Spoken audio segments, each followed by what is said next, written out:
home on the ultimate adventure.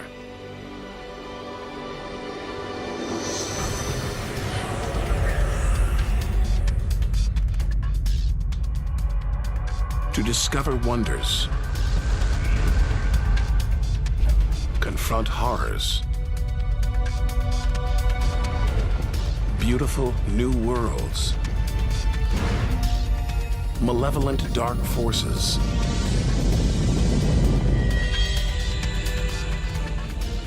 the beginning of time,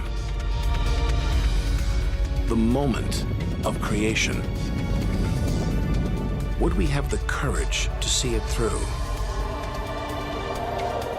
Or would we run for home? There's only one way to find out.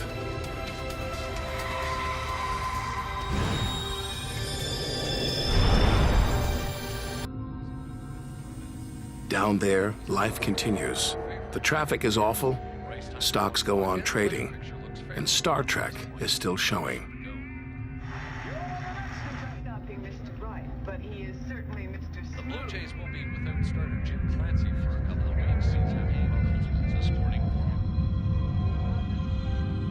When we return home, if we return home, will it be the same? Will we be the same?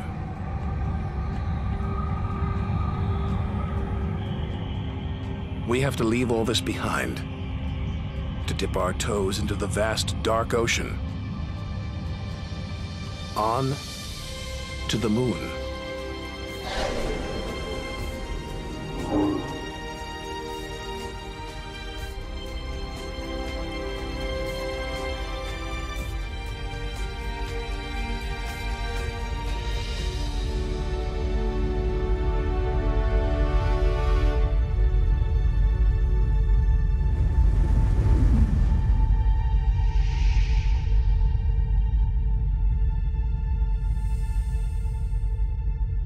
Dozens of astronauts have come this way before us. 12 walked on the moon itself. Just 250,000 miles from home. 3 days by spacecraft.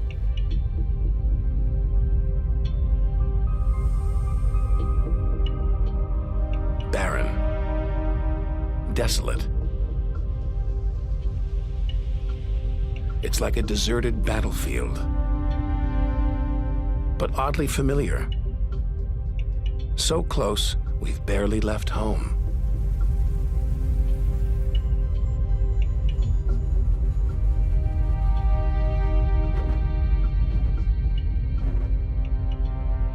Neil Armstrong's first footprints. Looks like they were made yesterday. There's no air to change them. They could survive for millions of years. Maybe longer than us.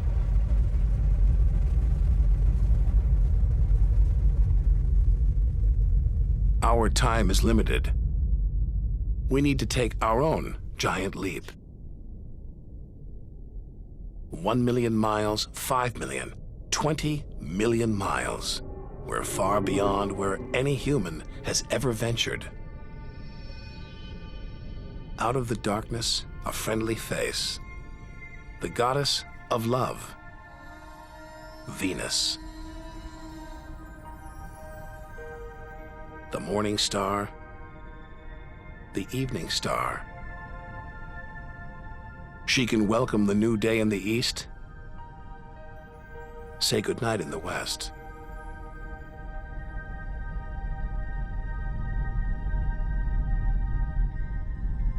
A sister to our planet, she's about the same size and gravity as Earth.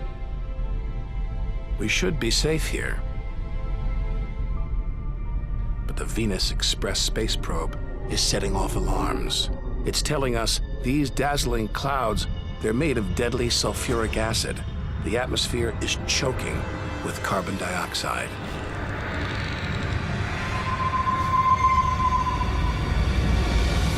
Never expected this. Venus is one angry goddess. The air is noxious, the pressure unbearable. And it's hot, approaching 900 degrees. Stick around and we'd be corroded, suffocated, crushed, and baked.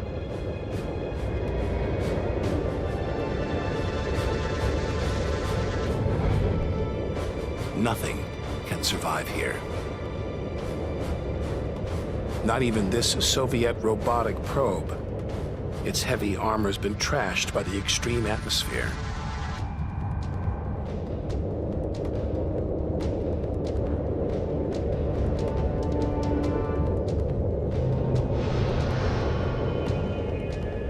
So lovely from Earth, up close, this goddess is hideous.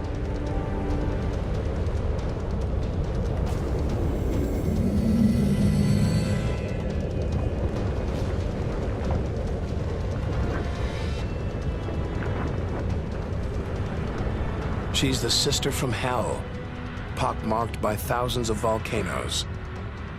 All that carbon dioxide is trapping the sun's heat. Venus is burning up. It's global warming gone wild.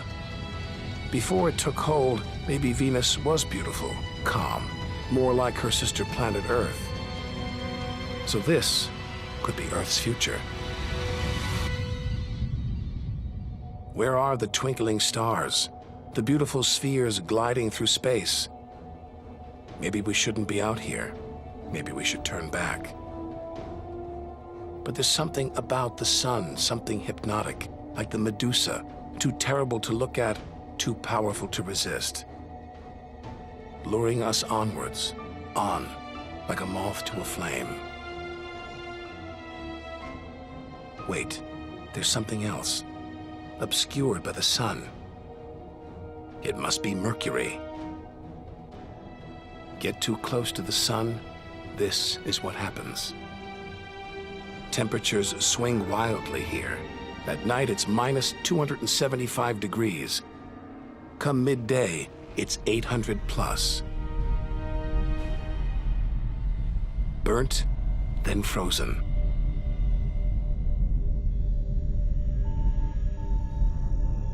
The Messenger space probe is telling us something strange. For its size, Mercury has a powerful gravitational pull. It's a huge ball of iron, covered with a thin veneer of rock, the core of what was once a much larger planet. So where's the rest of it? Maybe a stray planet slammed into Mercury, blasting away its outer layers in a deadly game of cosmic pinball. Whole worlds, on the loose, careening wildly across the cosmos, destroying anything in their path. And we're in the middle of it. Vulnerable, exposed, small. Everything is telling us to turn back. But who could defy this? The sun, in all its mesmerizing splendor. Our light, our lives. Everything we do is controlled by the sun, depends on it. It's the Greek god Helios driving his chariot across the sky. The Egyptian god Ra, reborn every day. The summer solstice sun rising at Stonehenge. For millions of years, this was as close as it got to staring into the face of God.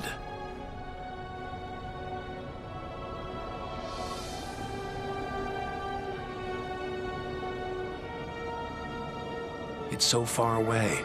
If it burned out, we wouldn't know about it for 8 minutes. It's so big, you could fit 1 million Earths inside it.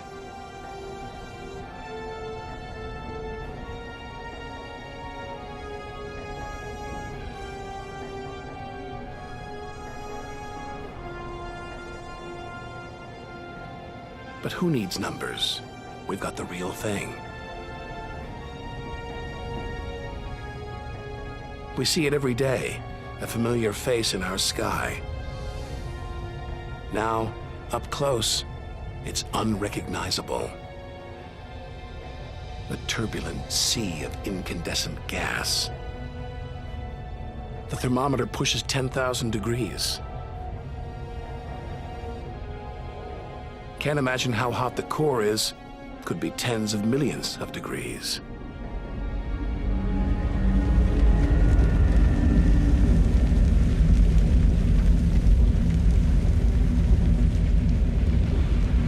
Hot enough to transform millions of tons of matter into energy every second. More than all the energy ever made by mankind. Dwarfing the power of all the nuclear weapons on Earth. Back home, we use this energy for light and heat.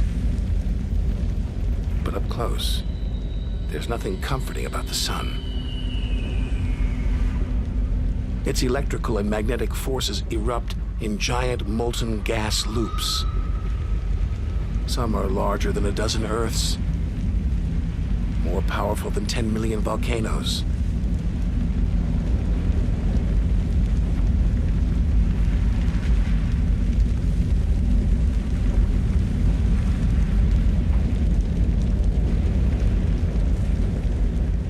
And when they burst through, they expose cooler layers below, making sunspots. A fraction cooler than their surroundings, sunspots look black, but they're hotter than anything on Earth, and massive, up to 20 times the size of Earth.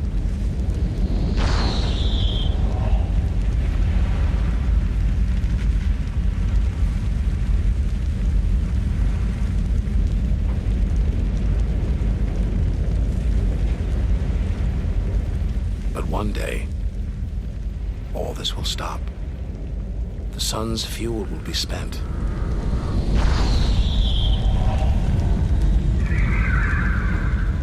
And when it dies, the Earth will follow.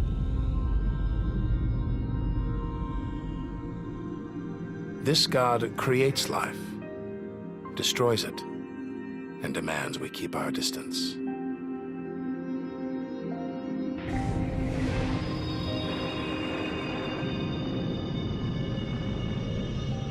This comet strayed too close. The sun's heat is boiling it away, creating a tail that stretches for millions of miles.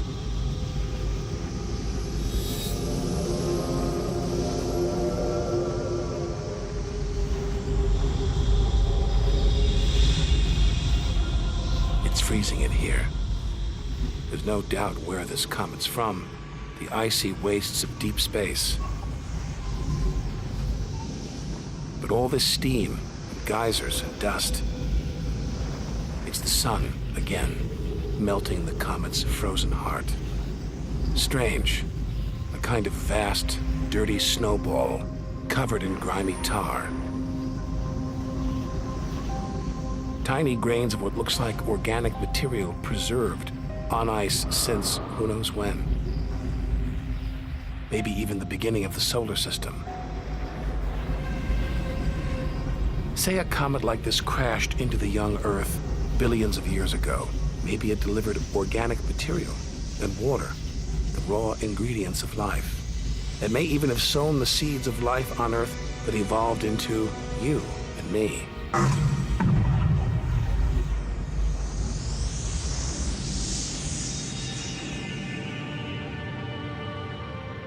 But say it crashed into the Earth now. Think of the dinosaurs, wiped out by a comet or asteroid strike.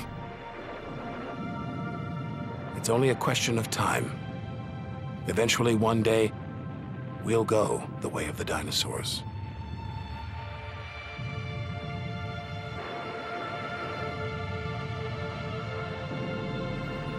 If life on Earth was wiped out, we'd be stuck out here, homeless.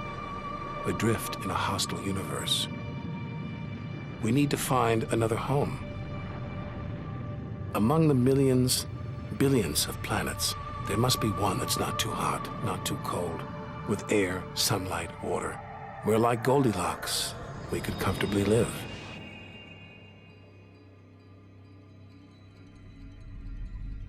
The red planet. Unmistakably Mars. For centuries, we've looked